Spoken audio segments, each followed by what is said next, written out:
एका ताटामध्ये साडी आणि त्याच्यावरती खण नारळ असं ठेवलं जातं. म्हणजे साडी वापरतो आपण देवीला ओटी भरण्यासाठी, तर ती शक्यतो सुती असावी किंवा रेशमी असावी. ओके. म्हणजे थोडक्यात काय तर नैसर्गिक धाग्यांपासून बनलेली असते. कारण काय तर जी वातावरणातली सात्विकता आहे तर ती सात्विकता ग्रहण करण्याची क्षमता या धाग्यांमध्ये जास्त आहे. ओके.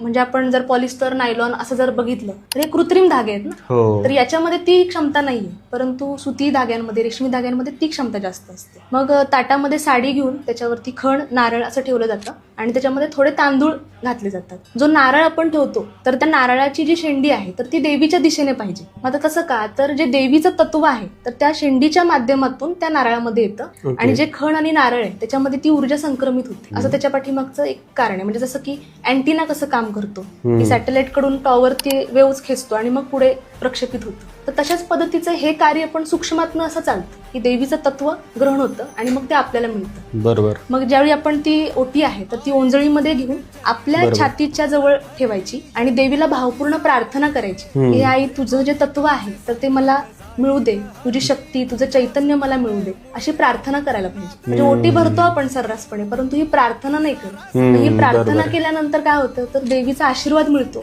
ते तत्व आपल्याला ग्रहण करता येतं आणि त्याच्यानंतर भावपूर्ण प्रार्थना करून ती जी ओटी आहे तर ती भावपूर्ण देवीच्या चरणांजवळ अर्पण करायची आणि त्याच्यावरती थोडे तांदूळ अर्पण करायचे.